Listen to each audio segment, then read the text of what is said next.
जय हिंद साथियों, एक बार फिर से आपका हमारे चैनल पर स्वागत है। आज यहाँ हम जो है 10 दिसंबर को इलाहाबाद हाई कोर्ट के ड्राइवर के एग्ज़ाम की जो है एनालिसिस करने वाले हैं। और उसमें पहले अभी यहाँ पर हम हिंदी का जो है पोर्शन लिए हैं, जो कि 25 क्वेश्चन पूछे गए थे। और आज है 11 तारीख। आज उसमें स्टोनो का भी एग्ज़ाम होगा। तो इन दोनों पेपर के आधार पर हिंदी में जो भी प्रश्न पूछे गए थे उनको लेकर अगले एक हफ्ते की तैयारी जारी रहेगी ग्रुप सी और ग्रुप डी के लिए। तो आप लोग पहले पूरा वीडियो ध्यान से देखें और ग्रुप सी और डी की बेहतर तैयारी के लिए कैसे हिंदी में 25 में 25 और सभी सब्जेक्ट में लाना है, आप लोग चैनल सब्सक्राइब करके रखें। तो आइए बिना देर किए हुए शुरू करते हैं। 26 नंबर क्वेश्चन से यहाँ पर हिंदी है, जो भी सीरीज रहा हो। यहाँ पर सही वर्तनी आपसे पूछा गया है, तो आप लोग आंसर एक बार मैच कर लीजिए। तो यहाँ पर जो सही वर्तनी आपका होगा, चौथा वाला होगा, माणिक्य होता है। ठीक है, चलिए अगला प्रश्न देख लेते हैं। इंद्र दिया गया है, इंद्र का यहाँ स्त्रीलिंग पूछा गया है, तो इसका इंद्राणी होगा। पहला वाला आपका आंसर हो जाएगा। अगले प्रश्न में बढ़ते हैं। 28 नंबर प्रश्न देखिए। बिकारी में उचित प्रत्यय पूछा है, तो इसका आपका सही आंसर थर्ड होगा। बिकारी नहीं है, शिकारी है। तो शिकारी में यदि प्रत्यय देखें तो शिकार और धन ई हो जाएगा। ठीक है, शिकार में ई प्रत्यय जोड़ेंगे तो शिकारी हो जाएगा। और आपके एग्जाम में ये जो प्रत्यय दिया गया है यह किसी मूल शब्द के अंत में जुड़ते हैं और उपसर्ग जो है प्रारंभ में जुड़ते हैं। चलिए अगला यहाँ पर उपसर्ग आ ही गया है, तो देखिए प्रत्यय उपसर्ग आपको पढ़ना ही पड़ेगा। दो प्रश्न पूछे गए इससे रिलेटेड। तो यहाँ पर उपसर्ग जो शुरुआत में लगता है किसी शब्द के, अन। अब आप सीधे देख लीजिए, अन से आपको दिख रहा है थर्ड वाला अनजान दिख रहा है भाई। इसके बाद अनु, अब यहाँ पर भी आप सीधे देखेंगे तो अनु से चौथा दिख रहा है अनुवाद। ठीक है, इसके बाद देखिए अन, ये आधा न दिया है, तो अन धन एक बराबर अनेक होता है। और यहाँ पर डी में अव है, अवधन गुण बराबर अवगुण होता है। तो इस तरह से इसको मिला लेंगे। जो भी ऑप्शन यहाँ पर सही होगा तो आप ऐसा मिलाएंगे तो आपको इसमें जो ऑप्शन मिलने वाला है देख लीजिए, पहले का 3, दूसरे का 4, तीसरे का 2, मतलब सेकंड वाला आंसर ऐसा होने वाला है। ठीक है, चलिए अगला प्रश्न देख लेते हैं। पक्षी का पर्यायवाची पूछा गया है, तो पक्षी का पर्यायवाची नहीं है। ध्यान से आप क्वेश्चन को पढ़ेंगे तो पखेरु भी होता है, नवकर भी होता है, बिहक भी होता है, लेकिन ये जो द्विज है ये पक्षी का पर्यायवाची नहीं है। द्विज पर्यायवाची होता है ब्राह्मण का, द्विज पर्यायवाची होता है दांत का। ठीक है, और द्विज पर्यायवाची जो है पक्षी का होता है, लेकिन ये अनेकार्थी शब्द है। ठीक है, मतलब द्विज का मतलब जिसका 2 बार जन्म हो। ठीक है, चलिए इसका सही आंसर सेकंड हो जाएगा। अगला बात कर लेते हैं। यहाँ पर दिया गया है संज्ञा के स्थान पर सही सर्वनाम आपको ढूंढना है। तो सर्वनाम का प्रयोग ही संज्ञा के स्थान पर होता है। राघव की बहन राघव के लिए किताब लाई, तो राघव की बहन राघव, हम संज्ञा के बार बार प्रयोग से बचने के लिए सर्वनाम का प्रयोग करते हैं। तो राघव की बहन उसके लिए किताब लाई, ना कि राघव के लिए किताब लाई। सही आंसर पहला होगा। अगला देख लीजिए, यहाँ पर पूछा गया है विशेषण का भेद बताना है। तो यहाँ पर देख लीजिए विशेषण ये दिया गया है परिमाणवाचक, संख्यावाचक, 2 विशेषण इसमें दिए गए हैं। तो देखिए संख्या का मतलब होता है जिसमें गिनती हो, और परिमाण का मतलब जिसमें गिनती ना हो, मापा तौला जाए। तो यहाँ पर संख्यावाचक, तो शेर भर दूध, मुझे शेर भर दूध चाहिए, तो ये तो भाई संख्यावाचक तो होगा ही नहीं, इसको पहले हटा दीजिए। अब ये जो है परिमाण में आएगा। अब शेर भर दिया गया है, तो यहाँ पर शेर का मतलब ये निश्चित हो गया, जब कुछ कहता तब वहाँ पर अनिश्चित होता, तो आंसर पहला हो जाएगा। ठीक है, 32 का। 33 में देखिए वाक्य में प्रयोग किए जाने वाले शब्द बन जाते हैं। देखिए अगर आप शब्द अलग से लिखते हैं तो इन्हें शब्द कहा जाता है, लेकिन जब इन्हीं का प्रयोग किसी वाक्य में कर दिया जाता है तो उसे पद कहा जाता है। क्लियर है। अगला प्रश्न देख लेते हैं।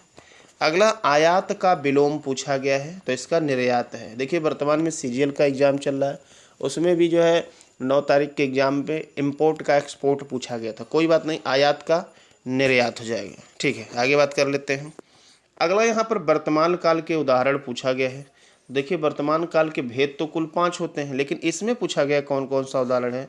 मैं जा रहा हूँ, ये आपका वर्तमान हो गया। ठीक है, अपूर्ण वर्तमान कहते हैं। मैं बस पहुँचने वाला हूँ, ये भी आपका वर्तमान हो जाएगा। वह तुरंत ही तो गया, गया आ गया, ये भूतकाल हो गया। शायद वह पहुंच गया, ये भी वर्तमान काल है। और रमेश कल आया, ये भी भूतकाल है। तो यहाँ पर ए बी डी ऐसा आंसर आपको मिलना चाहिए।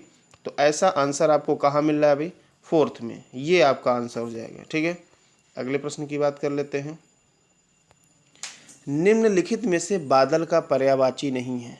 तो देखिए, जिसके लास्ट में द होता है वो बादल का पर्यायवाची होता है। वारिद, जलद और जलधर भी बादल का है, लेकिन लास्ट में यदि ज होता है तो वह क्या होता है भाई? कमल का पर्यायवाची होता है। तो सही आंसर यहाँ पर चौथा हो जाएगा। अगला प्रश्न यहाँ पर देख लीजिए, एक पैराग्राफ दिया गया था, हम सीधे इसके क्वेश्चन पे चलते हैं। विपरीत परिस्थितियाँ किसका कारण हैं?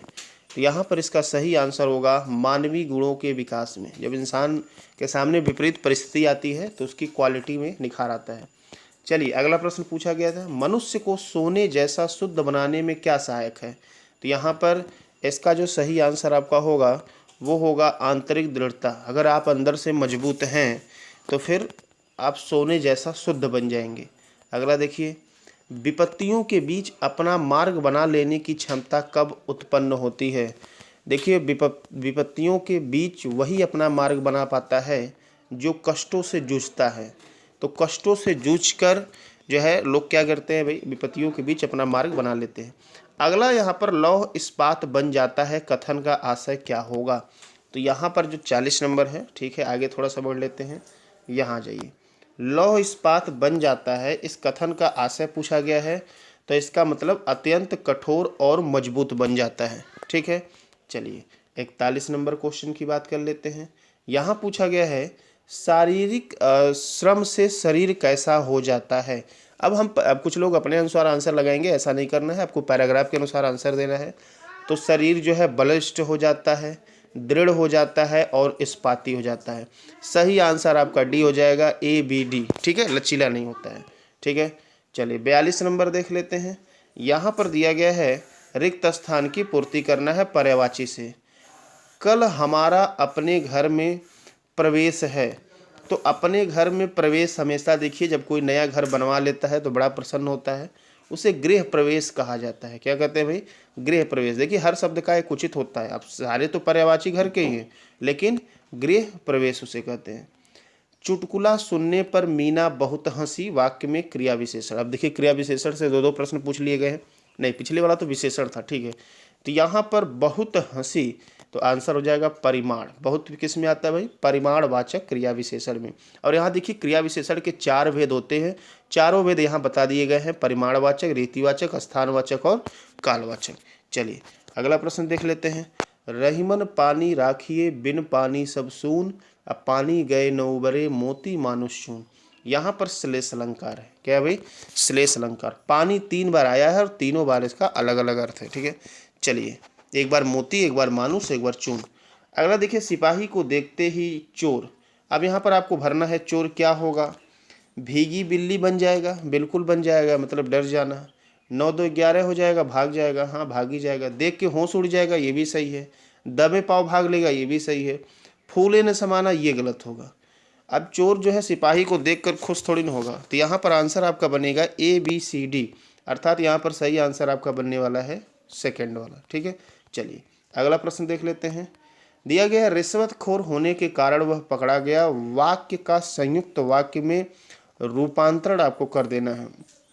अब देखिए, वह रिश्वतखोर था इसलिए पकड़ा गया, ये इसका जो है सही आंसर हो जाएगा। ठीक है, चलिए सेकंड आंसर यहाँ पर हो जाएगा। अगले प्रश्न की बात कर लेते हैं। अगला यहाँ पर दिया गया है निपात। निपात का मतलब होता है जब किसी वाक्य में बल दिया जाए।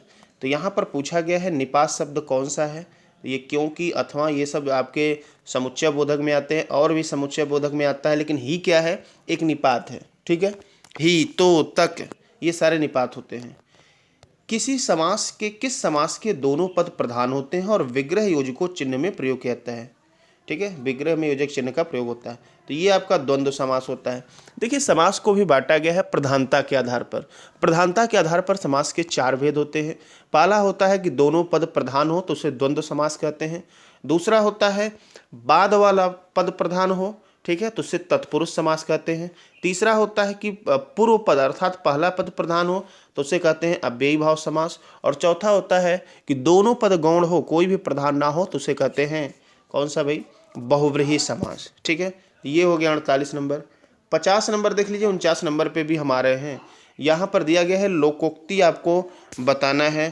तो देखिए लोकोक्ति आप छाटेंगे तो यहाँ पर मक्खन लगाना, ठीक है, इसको आप लोकोक्ति कहेंगे।